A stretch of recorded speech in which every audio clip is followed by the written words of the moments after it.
بتدور على فرصة استثمارية فريدة في أنواع العقارات؟ خليك معانا في الفيديو ده وتعرف أفضل أنواع العقارات الفريدة اللي ممكن نستثمر فيها. الاستثمار في قطاع العقارات الأرض هو الحل بالنسبة لي. طيب ليه وإزاي نستثمر في قطاع الأراضي؟ ده اللي هنعرفه مع بعض في الفيديو ده. معاكم ميسرة الجوهري، شركة ميسرة جروب للاستثمار والتطوير العقاري. طبعا كلنا عارفين إنه العقارات بتختلف أنواعها، في عقارات سكنية، تجارية، إدارية، فندقي، طبي، بس الأساس في العقارات دي كلها اللي بيتقام عليه المشاريع ده هو الارض، وده اللي هنتكلم مع بعض في الفيديو ده اللي هو العقارات الارض، وازاي نستثمر في الارض، وازاي الارض دي الاستثمار الفريد من نوعه بالنسبه للعقارات كلها. كل واحد مننا يفضل نوع معين من العقارات، يعني كل واحد بيفضل السكن عن التجاري عن الاداري عن الطبي عن الفندقي، كل واحد بيفضل قطاع معين في العقارات عن القطاع اللي بعده بسبب العائد اللي بيجي من الاستثمار في العقارات دي. النهارده هنتكلم عن الارض والاستثمار الاراضي نفسها. طيب الفيديو ده اللي هنتكلم فيه ليه هنفضل استثمار في الاراضي او قطاع الاراضي عامه في العقارات، وده اللي هنشرحه مع بعضينا خلال الفيديو ده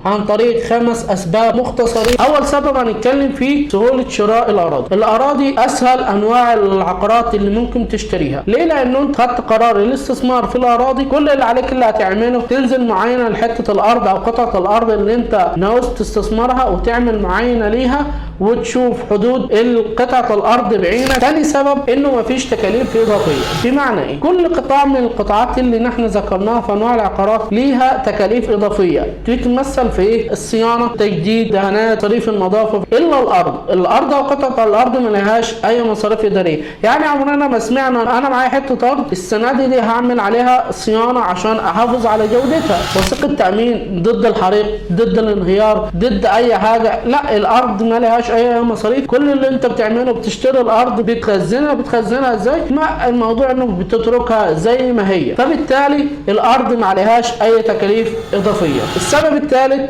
اللي هو صافي عائد الاستثمار. انا الحته دي مميزه جدا بشوفها بالنسبه لقطاع الاراضي. اي قطاع من القطاعات الثانيه انت بعد ما بتشتريه وبتسيبه عندك فتره او تحتفظ بملكيته فتره بيزيد سعره على حسب معدل القطاع نفسه او حسب معدل ارتفاع الاسعار في المنطقه الموجود فيها في العقارات دي بالنسبه لانواع العقارات. بس كل قطاع من دول انه انت ليه تكلفه الحفاظ عليه. يعني مثلا انا عشان احتفظ بالمبنى في شكله الجميل او واجهته الجميل سواء تجاري او سكني او اداري او ايا كان طبي او فندقي، ان انا بعمل تجديد. لو نفترض ان انا اشتريت مثلا مبنى ب 10 مليون جنيه احتفظت بيه على مدى 3-4 سنين، هل الواجهه بتاعته الجوده الخدميه بتاعته زي ما هي؟ لا، بضطر كل سنه اعمل صيانه وتجديدات على المكان عشان احافظ عليه او ترميمات. معظم الشركات بتسميها عقود صيانه على المباني او المنشات. طيب انا بعد ما اجي ابيع المبنى بعد 3 سنين او 5 سنين اللي انا مشتريه ب 10 مليون بعته مثلا ب 15،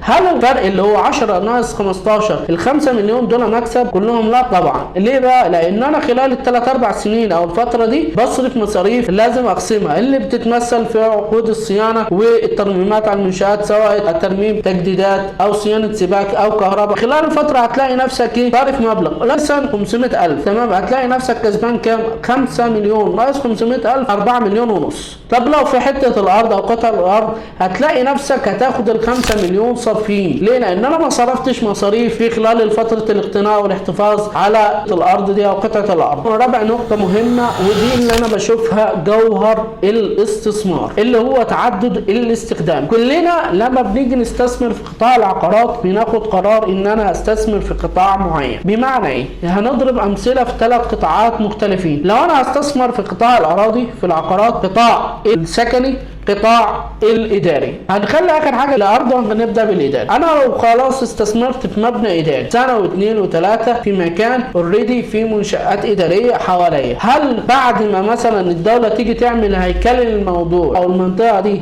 تمام وتقول لك قرار انه مثلا ننقل المباني الاداريه او المنشات الاداريه مكان تاني، هتقول لي ممكن ما يحصلش؟ لا، حصل الكلام ده بالفعل في مصر في وسط البلد بخصوص ظهور العاصمه الاداريه طلع قرار انه انت معظم المنشآت الاداريه تتبني في حي معين زي اللي هو موجود في العاصمه في حي المال والاعمال، فاوريدي المنشآت الموجوده فيها دي موجوده خلاص متخصصه في دي. اللي كان موجود في وسط البلد كان اداري، صعب انك انت تحوله سكن الا اذا بعد اخلاء المكان كله وبعد كده يبدا يتسكن سكني. نفس الموضوع برضك ينطبق على التجاري، لانه بيبقى متصمم تصميم معين ما ينفعش تيجي تحوله بعد سكن. طيب في الارض ايه اللي بيحصل؟ انا خلاص استثمرت في قطعه ارض، قطعه الارض دي عامله زي الطوب الخام، يعني حته الماده الخام بالنسبه لي للعقارات. انا اشتريت قطعه الارض النهارده، تمام، خلاص انا استثمرتها، بس بعد فتره معينه لقيت ان انا الافضل ليا ما بيعش، ما اعملش ريسيل للحته الارض دي، الافضل ليا ان انا ابقى مطور، ان انا اعمل مغامر لنفسي، او ان انا ادخل بقطعه الارض دي مشاركه مع شركه. لو انا ما معيش تكاليف البناء بس معايا الارض بس، تمام، ساعتها هاجي اعمل حاجه اسمها دراسه السوق، دراسه المكان المحيط ليا.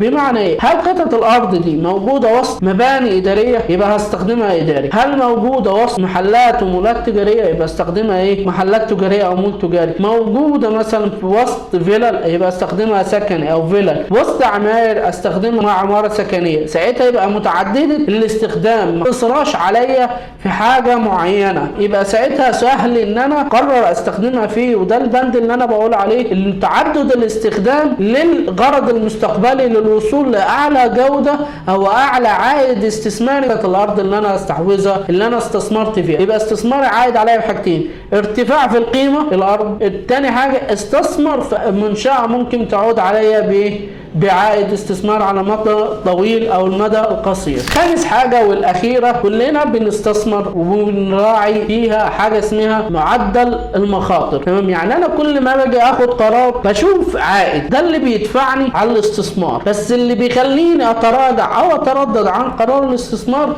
معدل المخاطره. يعني انا كل ما كان معدل المخاطره اعلى من معدل العائد بيبقى قراري في الرفض الاستثمار. بس كل ما كان عائد الاستثمار اعلى ومعدل المخاطره على الاستثمار قليل بيكون افضل. طب بالنسبه للارض معدل المخاطره فيها كام؟ انا بسميها زيرو مخاطره. ليه بقى؟ لان عمرنا ما شفنا اي مخاطر على الارض لا ليها نسبه اهلاك ولا ليها نسبه تقادم ولا ليها انخفاض في الاسعار ولا بتتاثر بالركود ولا بالازمات الاقتصاديه. ده بالعكس، دايما هتلاقي معدل ارتفاع الاسعار في زياده، دايما في طلب اكتر على الاراضي، دايما بتلاقي قيمه الارض بترتفع وبمعدلات كبيره على حسب المنطقه اللي انت بتختار فيها الارض. فدايما عشان كده بقول ايه، عايز زيرو مخاطرة وعائد عالي يبقى عليكم على القطاع الأراضي في العقارات للاستثمار. دلوقتي نحن وصلنا لآخر الفيديو وعرفنا الأسباب المهمة للاستثمار في الأراضي، تمام؟ أنت ده حاليا بتسألني إيه أفضل الأماكن اللي ممكن استثمر فيها وافضل القطع وافضل المساحات اللي ممكن نستثمر فيها. ده كله تقدر تتواصل مع شركه ميسره جروب وتستفسر وتستفاد باستشاره عقاريه مجانيا من شركه ميسره جروب وتسال على افضل الاماكن اللي ممكن تستثمر فيها.